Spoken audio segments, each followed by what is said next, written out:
In Japanese, the mirror, kagami, is like this, considered the sun. So this technique has a nuance of when you attack, you put the sun in the enemy's face, and then with the 5 fingers sink in up to isu. Yeah, isu, a little over 3 centimeters. So train your hand to be able to grab into the face and dig into it for 3 centimeters. And once you've got 3 centimeters, you've got control over the face.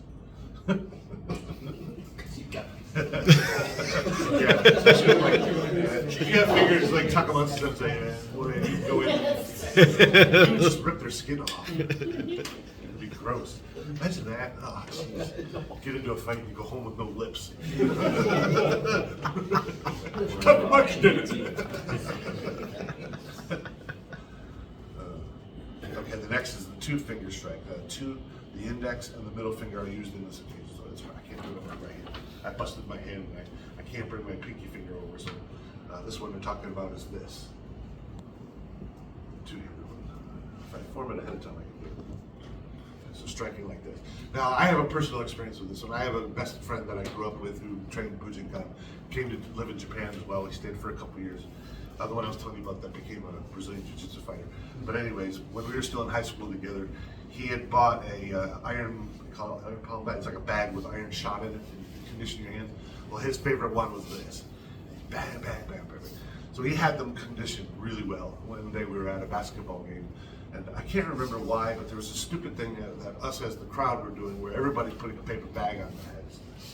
So this friend of mine, there was a guy in front of us who was acting like a clown, just being a little jerk, a class clown. And my buddy Chris was next to me. When the guy put his bag over his head, he took his 2 fingers and he hit him in the head. And it put him out. Yeah, he knocked him out with his 2 fingers on the back of his head. Got in big trouble for it too, but yeah. So that's personal. I saw that happen, so I know it works.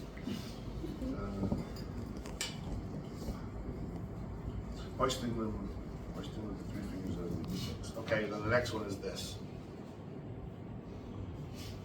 And it's for being the ability to hoist. So thinking of it like a claw, and again, you're gonna dig in 3 centimeters. Are those fists named? Yeah, they are. Actually, no, they're not here. In the Densho, they don't. He doesn't give them the names, but they are listed as the when you go to the Tenshinjin, it's in there under the Takara Juropo. The 16, or is it 36? 16. Yeah, 16. I think it was 16. I can't remember, but Yeah, they're 16, listed there. Yeah, Secret Fist or whatever. Yeah, 16, yeah. right. In the Togakure new book, the purple book too, he lists all the fist names. Yeah. Shakoku. Yeah, I'm surprised he did. Actually, let me check my densho on my phone. Where'd I put the phone? Oh, in the bag. Where I put the bag? Yeah, excuse me. Okay, Siri, pull up.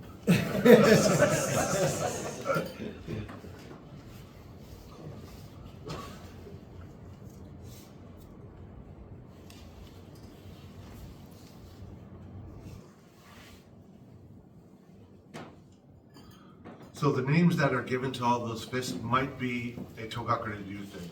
In the Koto Ryu, it doesn't seem like the names are given to any of the fists. It just tells you how to condition each one. I wonder if maybe the names aren't a Koto Ryu name. The names might come from another Ryuha.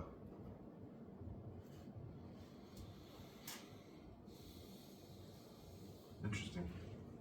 That was a good question to ask, because now I got something to look into.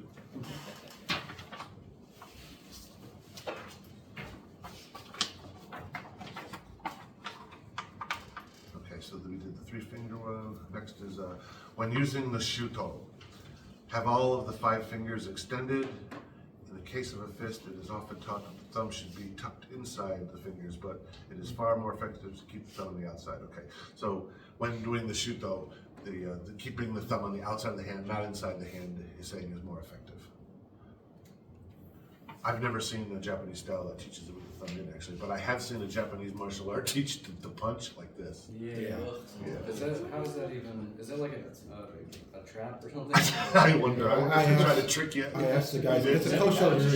Is it really? It's a kosher Rufus. I Yeah. asked So can a you master- condition it to be? Well, the reason, this is their reasoning, is because this thumb, Uh-huh.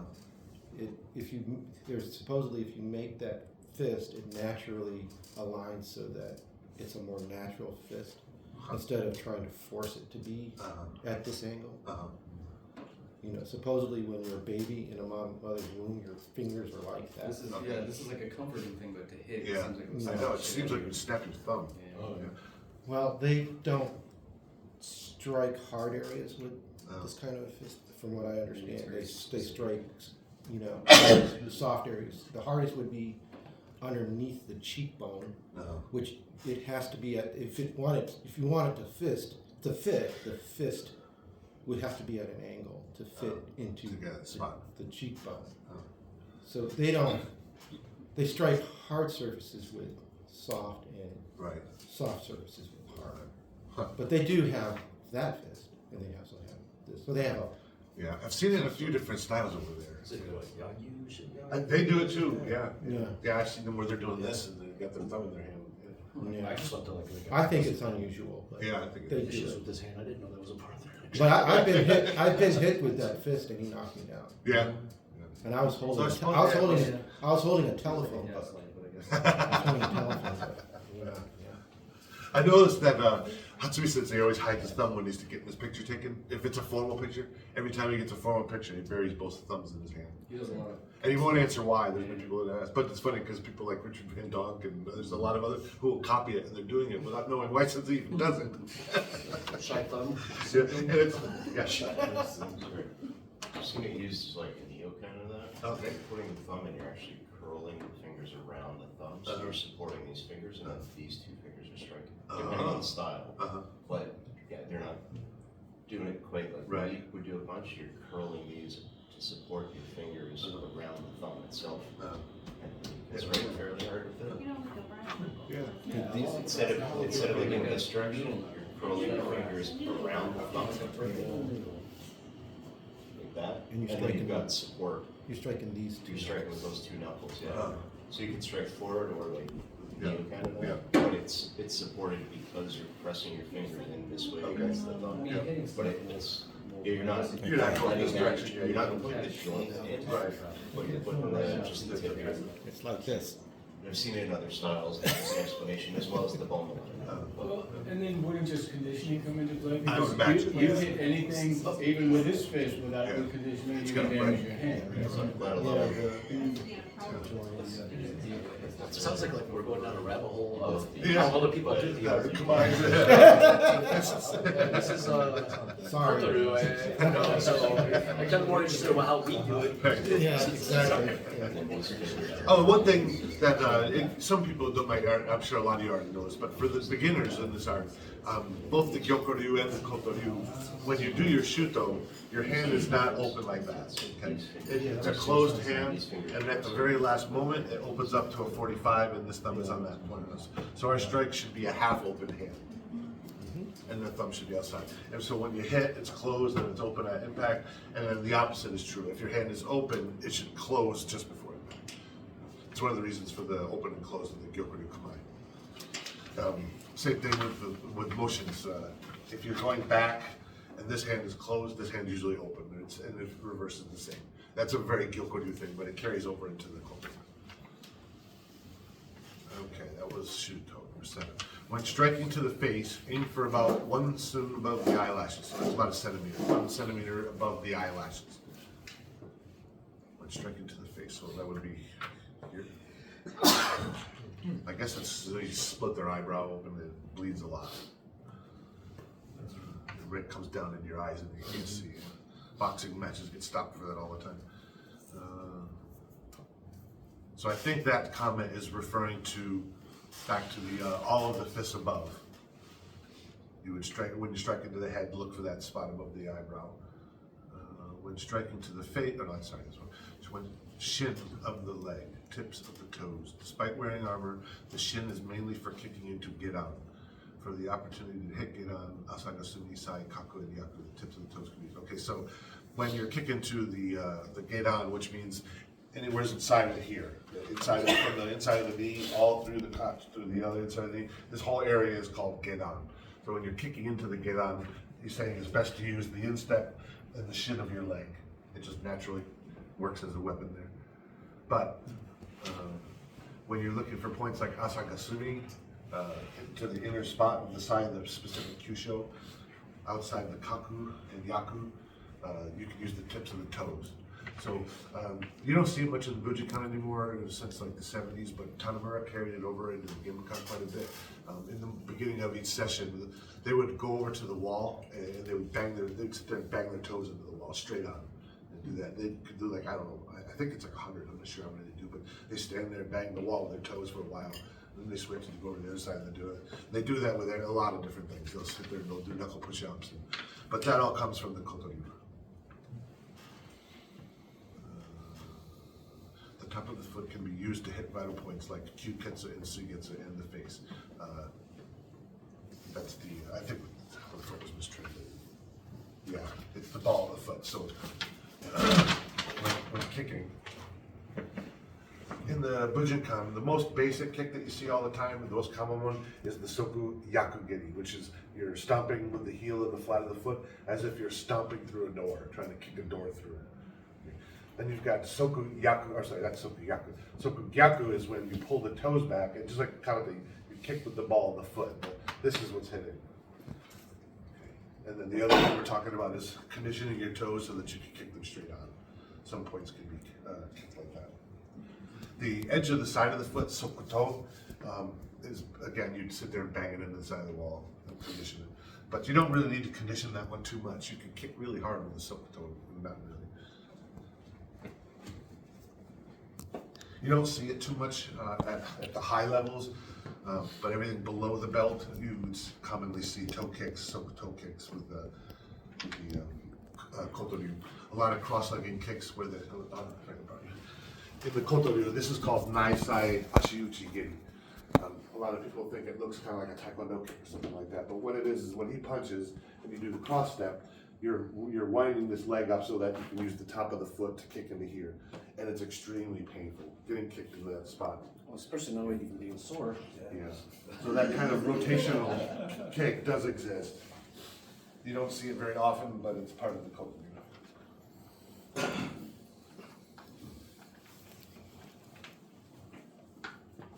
Okay, also when striking using all 5 fingers, make sure to spread them wide and bend them a little. This is called Shiten Hakko Isen.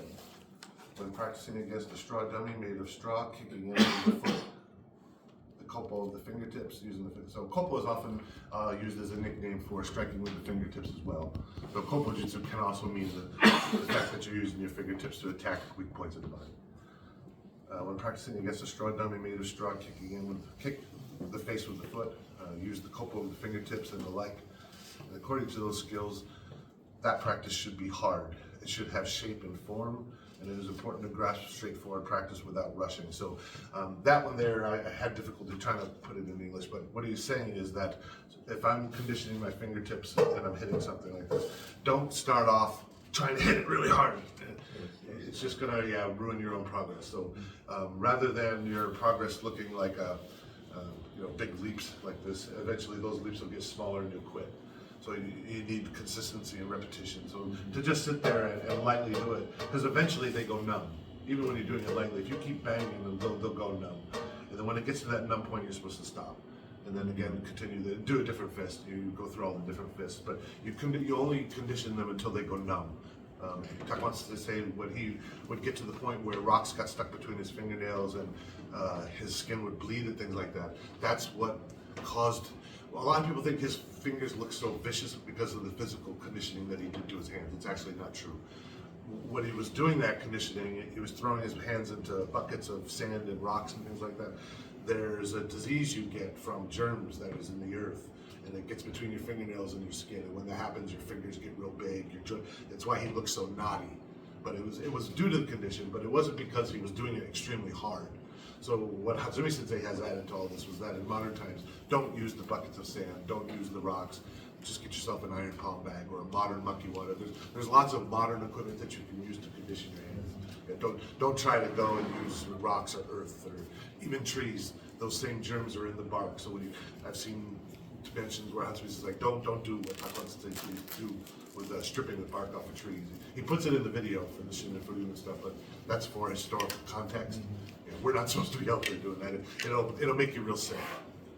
You can look up medical pictures of like Yeah. conditions and like fungal things. Yeah, it's fungal. Especially like elderly people, and like, Yeah. oh, that looks Just like Takamatsu, yeah. Exactly. It's funny because you mentioned that condition is why a lot of times you see in the Bujinkan where people are kamae with their fingers out and doing this and all that stuff. It's all because of one photograph. When Takamatsu Sensei was at Kinki University, he was a professor and teaching the bow there. There's that black and white photo where he's standing in that kamae with his fingers out.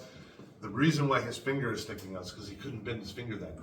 There would be days where he couldn't bend his hands and fingers. So when they were taking the photo, his finger was still sticking out, and that became a trend. Even the other Kukishin schools, when they would do tenchi stuff, they would put the bow above their head, and then they're sticking their fingers up, and it all led because of that one photograph. It has nothing to do with channeling your energy into the ground into the heavens or anything. It was because he couldn't bend his finger. That's so funny because those things become like huge, like yeah. Oh, that's so funny. That's why I love seeing especially in the Gimbukan, a lot of those guys, they get really into that, where both fingers are out, and one is up, but evidently it didn't exist before that photograph. Okay, I think that might be it for the fists. Yeah, so that's it for the fists.